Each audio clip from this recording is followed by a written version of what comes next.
everyone. Good evening from the Olympic Peninsula in Port Angeles and Sequim, Washington. This is Sofia Iliakis Daugherty. I am the Director of International Student and Faculty Services at Peninsula College. And so now I will tell you a little bit about our college. We are located in Port Angeles, Washington, which is in the upper corner of the country, as you can see there. We are right across from Victoria, British Columbia, Canada, and we are about an hour and a half by boat from Victoria and about 2 hours from Seattle. Port Angeles, Washington is a smaller town. It has about 20,000 people in the city itself, but the peninsula has about 100,000, and the peninsula is a rather large area. What you see there is the coming into the city. That is on the right-hand side. The photo is a view coming into the city from the water side, from the port, on the boat from Victoria. And then on the left-hand side is a beach that shows the city across the Straits of Juan de Fuca, which is where we are located. And in the back of our town, the back of the city, you see those very high mountains. That is the Olympic National Park, which is a UNESCO World Heritage Site. So where we are is kind of a tourist area. It's a very beautiful area. We do a lot of hiking, we do water sports, and we have lots of different events, especially during the summer when the weather is warm. A lot of different things that we do in the city to celebrate where we are in the culture. So this is some photos from our college. This is our campus. And as you see on the upper left-hand photo there, that is the entrance, what you see when you drive into the college. And those are some of our students that are hanging around the sign.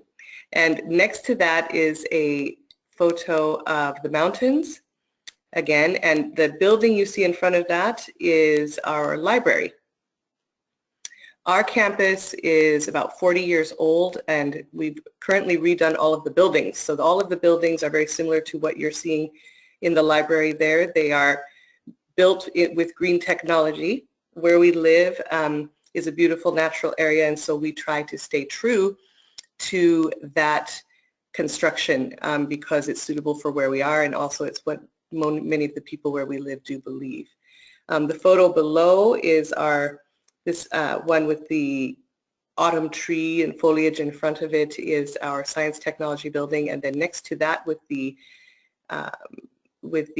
cherry blossoms are a photo of one of our instructors, our Chinese instructor, and some students. This is our staff. So there's myself as the director. Below me is Val Conroy. Val is our lead advisor. So she is the one who works with our students to make sure that they are all registered, advises them for coursework throughout their degree program. She leads our advising program. Below her is Leo Harton. He is our recruitment manager, and he is based in Indonesia, in Jakarta, Indonesia. He travels for the college and for me, but he is not, unfortunately, with us all the time. He is away and travels mainly to Asia. Now, the person you see in the center at the top is Nicole. Nicole Casares is our admissions specialist, and she is a very important person for you to remember because she is the person who will do all of the applications. So she is the first point of contact if you apply to Peninsula College. Bonnie Cooper below her. Bonnie is our homestay coordinator, so all of the housing goes through Bonnie. So when students come to our college, right now they are going into homestays or they're going into apartments. The apartments are not on campus. People can, that's mainly for students who are more independent type living. We do not have campus run apartments. So they would be just within the town, but the town is not that big. But so we have relationships with property managers that can help find housing, independent housing for students. Lisa, below her, is Lisa Corbett, is also one of our advisors. So she works with Val, with our students, to make sure that students are in the coursework they need to complete their degrees on time. Erin Kate Murphy is the third photo on the top, Erin Kate is our intensive English program coordinator. So she works with students who need to improve their English before they go into our academic program. Jeremiah Johnson is our activities coordinator, lovely lad. He runs not only the activities in tandem with our office for our students, but he also works with the teams. So he works with our winning soccer team and our basketball team, our winning basketball team. These are the types of services that we offer for each student to reach their full potential. So what you're seeing there is a list of things we do. The photo is from our annual celebration when we welcome our students. So we have a flag ceremony which celebrates the flags from their countries, and we put up the flags in the main hall of our college to indicate where all of our students come from. And this is a celebration we have every year in the fall. So when you come to Peninsula College, what you will receive from our staff is your airport pickup. We organize your application, pickup to come to the college, housing placement, orientation and welcome, integration into college jobs, clubs, and activities. We do academic tutoring and personal counseling. And then we have health insurance and referral. So if you need other types of assistance outside of health, mental health, etc. Intensive transfer advising, this is our strong point. So for students who come to us, they're doing usually the 2+2 program. So that's 2 years of community college and 2 years at a university to get a 4-year bachelor's degree. We also have the intensive English program, and then we have 1- and 2-year professional vocational programming as well. And also then we have different types of activities that connect you with the local community. These are some photos of our students in homestay, different families. And then this is how our students become involved. So there are leadership opportunities, jobs, community service. So the leadership opportunities, you can see different clubs there: International Club, Phi Beta Lambda Club, Phi Theta Kappa Honor Society, Diversity Alliance, Impact Club, Jalar Gemilang Organization Club. This is a Malaysian club. Hiking Club. There are many different clubs, but these are some of the ones that our students are most frequently involved in. And then jobs we have on campus. There aren't jobs for everyone, but there are jobs to be had if you look for them, and we offer lists of jobs that you can apply to or who to see about one. Some of those jobs include international student mentors, math tutors, and different types of tutors, language tutors, human resource assistant, and student ambassadors. And those jobs, usually students cannot work more than 20 hours a week under your U.S. visa, student visa. So we would guide you with that information as well and help you apply to get your Social Security card in order for you to work. Community service, so there are different festivals, as I mentioned earlier, in Port Angeles and the surrounding area, which includes Sequim, Port Townsend, and Forks. If any of you saw the movie Twilight, if you remember that film, it was filmed in our area in Washington State. Port Angeles Crab Festival, these are just some of the different things that our students get involved with for community service. Port Angeles Crab Festival, the Senior Center, Coast Savers Beach Cleanup. We have a group of students that go and just walk the beaches, have a nice day out, and do a little bit of cleaning. Not that there's much to do, but it's a nice day out. PC Arboretum, PA Food Bank, and YMCA Childcare. And here are some students that are in our Pub Global. This is our Pub Global activity. So this is something that we do every other year. It's an activity where we have at lunchtime booths that we set up for students to make food, do some performances, whatever they want to do to share their culture. And many of them, of course, as you see, like to dress up in their national dress and just have an exciting time sharing with Americans and other students what makes their culture special. And then this is doing some different activities in the area. So as you see that first big photo there, which is a lovely photo, is some of our students with one of our American students who does hiking trips, and took them up to Hurricane Ridge. So that is kind of a viewpoint where people usually sit and take photos. It's a lovely area. That particular area where people drive into is 45 minutes from campus. And then you see another photo there with many students. That's picnic and kayaking at Lake Crescent. Lake Crescent is also about 45 minutes away by car, maybe not that far, about a half hour. And it's a beautiful lake, and we have a celebration there every year with our local families and just friends, anybody who wants to go to share some time with our students. Beautiful location. And then down at the bottom, if you go to the coast, we have a group that would go out and do some surfing. So students enjoy learning very easy surfing on not so high waves. And then these are just some other photos. So here's one going to the University of Washington. So we organize for a bus to travel to different institutions in the Seattle area, because some of our students who come to our college are looking to go to the University of Washington, which is the most popular, well-known college in the Seattle area. So we do take a trip there. There's the International Welcome Dinner. Now we're on the quarter system. So every quarter, the hosts, there's a group in town called International Student Friends. They come together and put together a wonderful celebration, evening rather, for our new students. And then all of the students are welcome to go. And we have a meal, we do some games, they give gifts to students, there's karaoke. It's just a nice evening for welcoming our new students.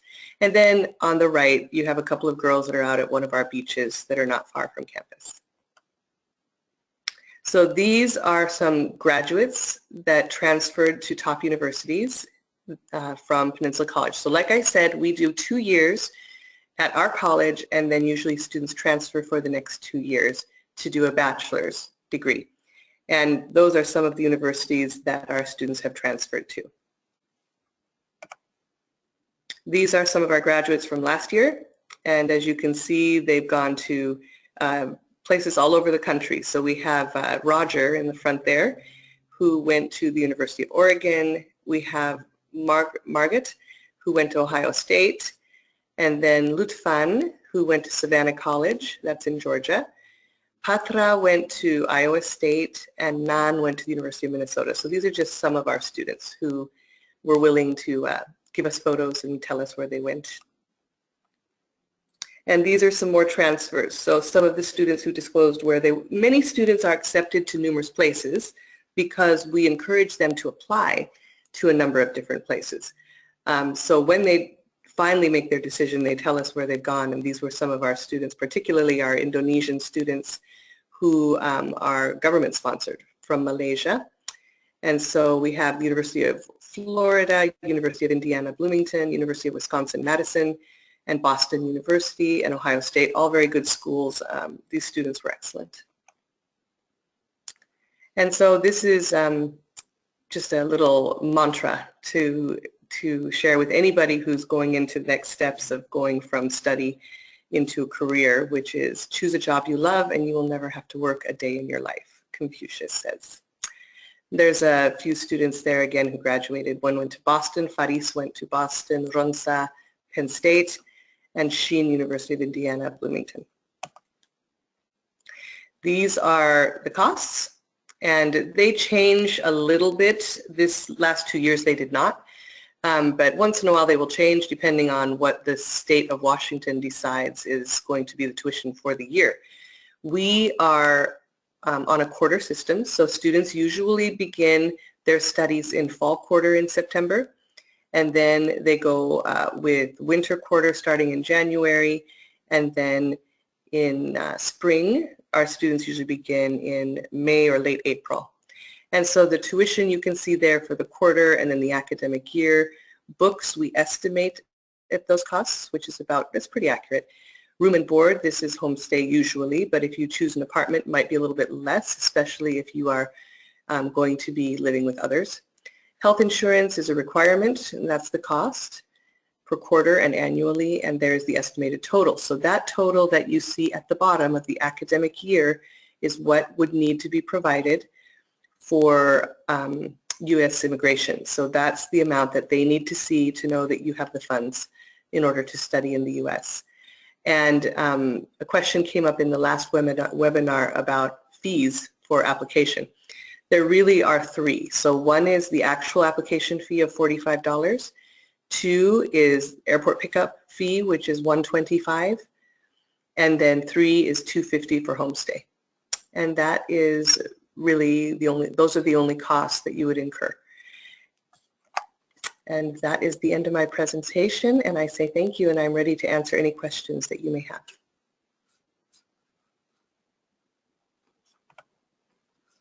Sophia, thank you very, very much. You're welcome. It's my pleasure. Yeah. So I open the session for any questions. In the room, do you have any question? Please feel free. Don't be shy. Yeah. You heard her. Please feel free. Don't be shy.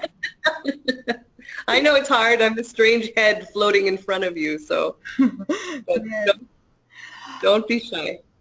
Online participants, if you have any question, please feel free to send those across to me.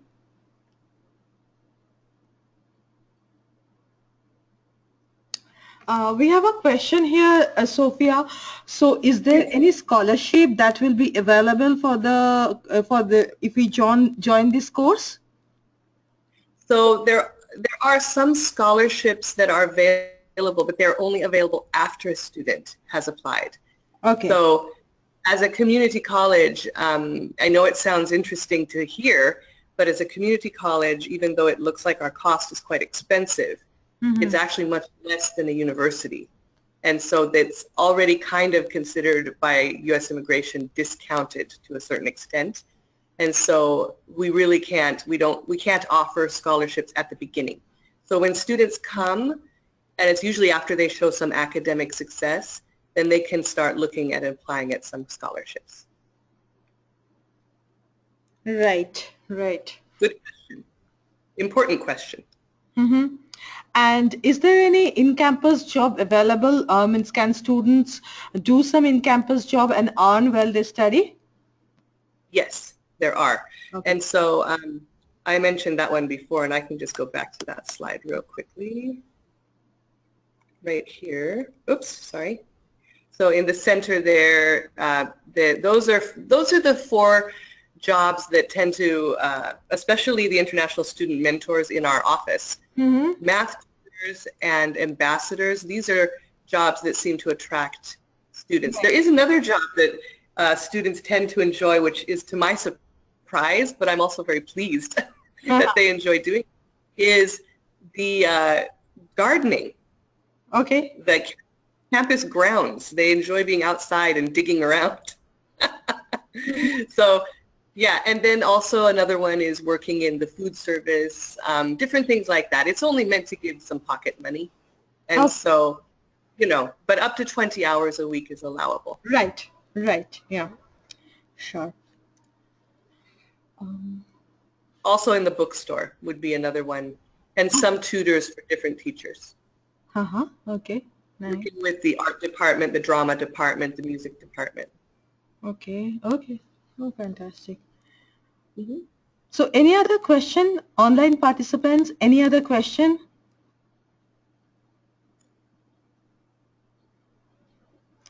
Sophia, it seems we do not have any more question here today. That's but fine. I think when the students start their application process, they will be having plenty. So I will,